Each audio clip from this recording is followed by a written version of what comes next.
안녕하세요. 올바른 보험TV의 유승용 팀장입니다. 네, 오늘은 보험을 처음 가입하려고 할 때 사실 평소에 듣지 못하는 얘기들을 많이 들어보셨을 거예요. 그러니까 여러 가지 어려운 용어들이 굉장히 많은데 이런 보험 용어들을 알면 알수록 내가 가입하는 보험이 어떤 것인지 좀 더 이해도를 높일 수 있기 때문에 실제로 많이 들어보시게 되거나 혹은 들어보셨거나 알아보시게 되었을 때 앞으로 들어보실 어떤 용어들을 조금 더 쉽게 보실 수 있도록 정리하는 시간을 가져보도록 하겠습니다. 네. 우선은 보험 상담 전에 이런 내용들 좀 알고 계신다면은 상담이 조금 더 수월해질 수 있는 거고요. 내가 가입할 보험이 어떤 부분을 내가 또 요구해야 될지, 어떤 부분을 체크해야 될지도 조금 더 쉽게 이해가 되실 듯 합니다. 네. 일단 보험 용어에 대해서 안내드릴 예정이고요. 일단 가장 대표적으로 보험을 가입할 때는 계약자와 피보험자, 수익자를 지정하게 되어 있습니다. 근데 대부분은 내 보험을 내가 가입하게 되다 보니까 대부분 계약자, 피보험자, 수익자에 대한 부분이 나로 설정되다 보니까 그런 부분을 별로 이제 궁금해하지 않으시는데 경우에 따라서는 내가 부모님의 보험을 가입할 수도 있고 내 자녀의 보험을 가입할 수도 있기 때문에 이 용어에 대한 부분은 한번 짚고 넘어가 보도록 하겠습니다. 일단 계약자라고 하는 것은 보험료를 납부하거나 유지하거나 혹은 변경하거나, 그러니까 즉 계약에 대한 어떤 전반적인 권리를 갖고 계시는 분이 계약자라고 생각하시면 되는 거고요. 보장을 받는 분과는 또 다른 이제 계약의 권리만 갖고 계시는 분이다 라고 이해하시면 될 것 같고요. 일단 피보험자가 내가 가입하는 보험에 실질적으로 어떤 보장의 대상이 되는 분을 뜻한다라고 생각하시면 됩니다. 그러니까 예를 들어 암보험을 가입하면은 내가 피보험자가 되었을 때 내가 보장을 받는 보장의 주체가 된다 라고 생각하시면 될 것 같고요. 대신 계약에 대한 권리는 없기 때문에 모든 변경이나 신청이나 어떤 계약 전반에 대한 부분은 관여할 수가 없습니다. 그리고 마지막으로는 수익자라고 하는 부분은 내가 보장을 받게 되었는데 만일 암 진단비를 내가 수령하게 되었을 때 내가 수익자가 되면 내가 수령할 수 있겠지만 예를 들어 부모님이나 자녀를 설정하신다면은 실질적으로 보험금을 받는 분이 수익자가 된다라고 생각하시면 됩니다. 대체로 살아가면서 필요한 보장들은 내가 계약자와 피보험자, 수익자가 모두 지정되기 때문에 생각하실 필요는 없겠지만 사망보장이나 연금이나 혹은 내가 자녀의 보험을 계약한다든지 이런 경우에는 계약자와 피보험자, 수익자를 각각 따로따로 지정하실 수 있으니까요. 물론 이제 피보험자는 가입 이후에는 변동은 불가능합니다. 대신 계약자와 수익자는 가입 이후에도 변동을 할 수 있지만 직접 고객센터에 내방하셔야 되는 번거로움이 있다 보니까 이런 부분은 가입하실 때 꼼꼼히 챙겨서 계약자와 수익자를 어느 분으로 할 것이냐 이 부분 한 번 더 생각해 보시면 될 것 같고요. 일단 많은 분들이 보험료와 보험금에 대한 부분도 많이 헷갈려들 하세요. 이거는 설계사분들도 많이 헷갈리시는 경우가 있더라고요. 일단 보험료라는 것은 가입한 계약자가 회사의 보험료를, 그러니까 회사에 납입하는 비용을 보험료라고 생각하시면 되고요. 보험금이라는 것은 이제 피보험자가 내가 뭔가 위험이 발생해서 보장을 받게 되었을 때 회사로부터 수령하게 되는 금액을 보험금이라고 한다라고 생각하시면 되겠고요. 네. 일단 보험금에 해당되는 부분은 실손의료비로 내가 병원비 청구한 금액을 받는다든지 암 진단비를 받는다든지 혹은 만기가 되거나 해지했을 때 보험사에서 나오는 금액들을 보험금이다 라고 생각하시면 되겠습니다. 그리고 또 다른 용어로는 이제 생명보험사 혹은 손해보험사의 상품도 이런 기능이 있는데요. 유니버셜이라는 이름의 단어를 들어보신 상품들이 있을 겁니다. 이 기능은 보험료가 혹시라도 미납된다 하더라도 일정 기간 의무적으로 납입해야 될 기간을 채운다면은 더 이상 보험료를 내지 않아도 실효가 되지 않는 기능을 말합니다. 이건 보통 생명보험사의 유니버셜 보험, 유니버셜 종신보험, 유니버셜 변액보험 등이 있고요. 손해보험사에서는 이 납입을 유예할 수 있는 보험은 따로 없다라고 생각하셔도 될 것 같네요. 그리고 유니버셜 기능 중에 또 하나 차이점은, 그러니까 특이점은 일정 금액 이상의 적립금이 있을 때 은행에서 그냥 중도 인출하듯이 내가 납부한 적립금을 빼서 쓸 수 있는 기능을 말하고 있습니다. 이런 기능이 유니버셜 기능이라고 보시면 되는 거고요. 일단 또 보험을 내가 가입하려고 했을 때 심사를 받는 중에 또 궁금한 단어가 또 많이 있죠. 그러니까 부담보라는 단어가 있고 할증이라는 단어도 들어보셨을 겁니다. 일단은 부담보라는 것은 내가 과거에 어떤 병력이나 치료력으로 인해서 보험금을 수령했거나 고지해야 될 부분이 있었을 때 보험사로부터 예를 들어 내가 위장약을 많이 복용했다 라고 한다면 위부담보라고 나오는 결과가 있을 텐데요. 그럴 경우는 과거 아팠던 신체 부위는 보장을 하지 않겠다 라는 결과가 부담보라고 보시면 됩니다. 이 부담보라는 것은 전기간 부담보가 나올 수도 있고 기간제 부담보가 나올 수도 있고요. 전기간 부담보라는 것은 내가 가입한 평생 동안 보장이 불가능하다는 뜻이겠지만 기간제 부담보라는 것은 위험률이 상대적으로 적어서 일정 기간만 보장을 하지 않는다는 조건이 되겠죠. 그래서 상대적으로 부담보라고 하면은 전기간보다는 기간제 부담보가 조금 더 유리한 경우라고 그러니까 유리한 경우다라고 볼 수 있을 거고요. 질병을 부담보하는 경우도 있고 신체 부위를 부담보하는 경우도 있습니다. 그리고 할증이라고 하는 것은 보통 뭐 혈관이나 뭐 이제 이를테면 뭐 혈압이라든지 뭐 피부라든지 그러니까 부담보 자체를 특정화지어서 생각할 수 없는 그런 질환들이 있는데요. 그런 경우에 보험사가 보험을 인수할 때는 할증이라는 형태로 일반 표준체로 가입하는 분들보다 보험료를 조금 더 비싸게 대신 부담보와 같은 어떤 질병이나 신체적 부위에 대한 제약은 없이 보험료만 좀 더 높게 받는 그런 형태의 조건을 들 수가 있는 거고요. 경우에 따라서는 이 부담보와 할증이 복합적으로 심사 결과를 받게 되는 경우도 있습니다. 여기 이제 부담보와 할증이라는 부분을 한번 짚어드렸고요. 그리고 또 많은 분들이 헷갈려 하시는 게 만기 환급형과 순수 보장형 이 보험에 대해서도 많이 헷갈려들 하시죠. 네. 일단 20년 납 90세 만기를 가정했을 때 만기 환급형이라고 하는 보험은 납입기간인 20년 납의 환급을 받는 게 아니라 보장이 끝나는 90세에 환급을 받게 되는 보험을 말합니다. 그러니까 20년 납 80세라면 80세에 받는 거고 20년 납 100세라면 100세에 받게 되겠죠. 그래서 환급금 자체는 납입이 끝날 때 나오는 게 아니라 보장이 끝날 때, 보험이 종료가 될 때 받는 금액이다 라고 생각하시면 되겠고요. 순수보장형은 보장이 끝나는 시점에 환급되는 금액이 전혀 없는 보험을 말합니다.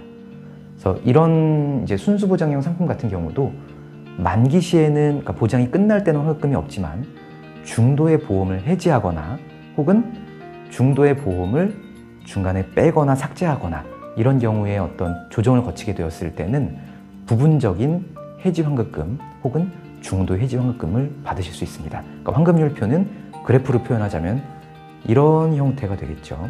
그러니까 납입기간이 이제 납입을 하는 기간 중에는 환급률이 쭉 오르다가 납입이 끝나고 나서 더 이상 보험료를 납부하지 않고 평생 보장을 받는 시점부터는 환급률이 서서히 줄어들어서 90세가 되는, 그러니까 만기가 되는 시점에 영원히 된다라고 생각하시면 되겠습니다. 그리고 순수보장형 상품 중에서 한 가지 더 체크하셔야 될 부분이 순수보장형 상품인데 표준형이 있고요. 순수보장형 상품인데 해지환급금 미지급형이라는 상품이 있습니다. 요즘에 이런 어떤 단어의 상품명을 많이 보셨을 텐데요. 보험사에 따라서는 무해지환급형이라고 부르는 경우도 있습니다.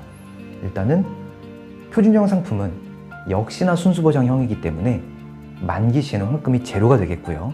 대신 납입 기간 중, 그러니까 예를 들어 아까처럼 20년 납 90세 만기다 라고 했을 때 보험료는 20년만 내게 되겠죠. 근데 이 납입 기간 중에 중도 해지를 한다 하더라도 환급금이 이런 형태로 제가 올라간다고 말씀드렸는데 중간에는 부분적인 해지 환급금을 납입 기간 중에도 받을 수 있는 보험을 말하고 있습니다.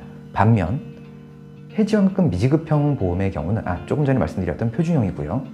해지환급금 미지급형은 납입 기간 20년 납 90세를 가정했을 때 20년 동안에는 중도 해지를 해도 환급금이 제로인 상품을 말하는 거죠. 대신 납입이 끝난 이후에 20년 이후부터는 갑자기 높은 환급률을 보이면서 서서히 만기가 되면서 영원히 되는 형태의 보험을 말합니다. 그러니까 실제로 고객분들과 상담을 드리다 보면은 저는 해지환급금 미지급형은 싫어요 라고 하는 분들이 계세요. 그러면은 저는 이 반대의 개념이 이제 보통 이제 표준형 상품을 많이 제안을 드리는데 이렇다라고 해서 만기 시에 환급을 받는 구조는 아니라는 거죠. 보통 순수보장형 상품이 뭐 예를 들어 보험료가 100이다, 표준형이 100이다라고 가정했을 경우는 해지환급금 미지급형은 그보다 훨씬 더 작은 70에서 80%의 보험료로 납입 기간에만 환급을 못 받는 조건으로 할인을 받는 구조가 되는 거고요. 이걸 아예 만기 환급형으로 설계하겠다라고 한다면 표준형이 100이라고 가정했을 때 만기 환급형 보험은 150이나 200 정도까지, 그러니까 결국 해지환급금 미지급형에 비하면은 최소한 2~3배 이상의 보험료를 더 납부해야만 되는 보험이 해지환급금 미지급형 대비 환급형 보험의 보험료 차이라고 할 수 있겠습니다. 그리고 많은 분들이 또 이제 궁금해하시는 부분들이 주계약과 특약, 뭐 기본계약과 특약 이런 부분을 또 궁금해하시는데요. 주계약이라고 하는 것은 내가 이 보험을 가입할 때 의무적으로 가입해야 되는 보장을 말합니다. 보통 생명보험사 같은 경우는 종합형 상품의 경우는 사망보장이 된다라고 생각하시면 되고요. 손해보험사의 종합보험은 대부분 상해사망이 되겠죠.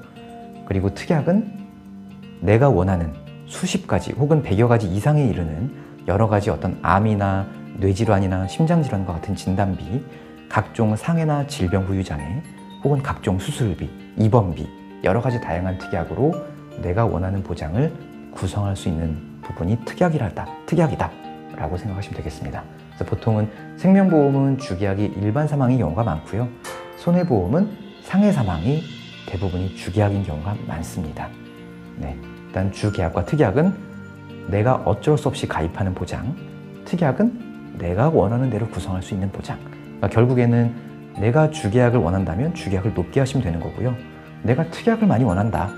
주계약은 최소로 가입하신 다음에 특약을 내가 자유롭게 원하는 만큼 구성하실 수 있겠죠. 근데 주계약은 보험사마다 조금씩, 그리고 상품에 따라서 조금씩 상이하다라는 것이 차이점이기 때문에 이런 부분은 또 상담을 통해서 직접 보험사와 상품을 비교해 보시는 방법이 제일 좋겠죠. 네, 아까 또 말씀드렸던 부분 중에 하나인데, 보험기간과 납입기간. 보험기간은 내가 보장을 받는 기간입니다. 아까처럼 20년 납 90세 만기, 20년 납 100세 만기라고 했을 때 보험기간은 보장을 받는 기간을 뜻하는 거고요. 이제 납입기간은 이 보험의 보장을 받기 위해서 실질적으로 보험료를 납입하는 기간을 말하죠. 그래서 20년 납이라고 한다면 납입기간은 20년 납, 30년 납이라고 한다면 납입기간은 30년 납이 되겠죠. 실비 같은 경우는 전기납이라고 할 수 있는 상품이고, 전기간의 보험, 이제 보장받는 기간 동안 납입기간과 똑같은 구조의 상품이다라고 생각하시면 되겠습니다. 그래서 그리고 아까 또 말씀드렸을 때 환급형 보험이 납입기간이 끝났을 때 받는 돈이다 라고 생각하시는 분들이 많으세요. 근데 그게 아니라 보장이 끝날 때 받는 금액이다 라고 생각하시면 되겠습니다. 실제로 90세나 100세 정도의 만기를 많이 가입들을 하시기 때문에 그때 받는 환급금은 사실 화폐 가치도 거의 없고 돈으로서 어떤 사용할 그런 연령도 많이 지난 상태이기 때문에 큰 의미가 없다라고 생각하셔도 되겠습니다. 네, 그리고 또 한 번 체크해 볼 단어는 실손보상과 정액보상인데요. 보통 이제 실손의료비, 운전자 보험, 화재보험, 그러니까 주택화재보험을 말하는 거고요. 그리고 배상책임보험, 이런 것들은 실손보장이라고 불리우는 항목입니다. 그러니까 실손은 내가 지출한 비용만큼만을 기준으로 해서 보장을 해드리는 것을 실손이라고 하고요. 그리고 정액보상이라고 하는 것은 예를 들어 암진단비 1,000만 원, 1억 원 이렇게 정해져 있다면 내가 얼마의 병원비를 사용하든 관계없이 정해진 금액을 받는 것이 정액보상이다 라고 생각하시면 되겠습니다. 네. 그래서 보통 이제 실비는, 실손보장은 실손의료비나 운전자나 배상책임, 화재보험과 같은 것을 들 수 있고요. 정액보장은 그거를 제외한 모든 진단비와 수술비와 입원비와 같은 항목들이 정액보장이 되는 항목이다 라고 생각하시면 되겠습니다. 일단은 보험을 잘 설계하고 가입하시는 요령은 이런 어떤 어려운 보험 단어를 조금이나마 숙지하시는 것도 중요하지만 실제로 나의 어떤 과거 병력과 나의 직업과 성별과 여러 가지 어떤 복합적인 부분들이 보험사마다 조건들이 다 달라지기 때문에 일단은 내가 보험을 가입할 때 어느 정도의 보험료를 지출해야만 부담 없이 장기적으로 유지할 수 있는지를 먼저 체크해 보시는 게 제일 중요하고요. 그 다음에는 우선순위를 정하는 방법입니다. 내가 사망보장이 필요한 것인가, 아니면 살아가면서 필요한 보장이 우선 준비해야 될 것인가를 먼저 이제 정해 보시고요. 그 다음이 제일 중요한 것이 실비겠죠. 살아계실 때의 보장이라면. 그 다음이 진단비라고 보실 수가 있고요. 그 다음이 수술비, 입원비와 같은 순으로 내가 우선적으로 준비하고자 하는 그런 보장의 순서를 나열을 해두신 다음에 내가 정했던 보험료 안에서 쉽게 말하면 내가 여행 갈 때 여행 가방에 꼭 필요한 것들만 채우듯이 내가 한정적으로 결정한 보험료 안에서 제일 중요하다라고 생각하시는 것을 순차적으로 담는 것이 보험을 가장 효율적으로 설계하는 방법이 되실 텐데 사실 아무리 말씀드리고 설명드려도 굉장히 어렵죠. 그래서 가급적이면 내 조건에서 어떤 보험사나 어떤 상품이 제일 유리한지 그리고 내가 전문가가 아니다 보니까 이제 여러 보험사의 상품을 좀 오랫동안 단연간 이제 상담을 드려온 분들을 통해서 여러 보험사 상품을 비교 견적을 한번 받아보시면서 직접 나에게 맞는 보험을 상담사와 조율을 해가면서 무엇이 중요하고 무엇이 우선순위인지를 파악해가면서 상담을 받아보시는 것이 보험을 제일 잘 가입하는, 나만의 보험을 가입하는 그런 요령이 되겠죠. 네. 오늘은 보험 용어와 함께 보험을 잘 가입하는 요령을 마지막에 간단하게 짚어드렸습니다.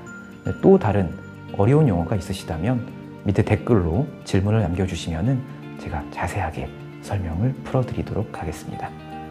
네, 오늘은 이것으로 이제 간단한 요령을 마치도록 하겠고요. 다음번에는 또 다른 새로운 정보로 찾아오도록 하겠습니다. 감사합니다.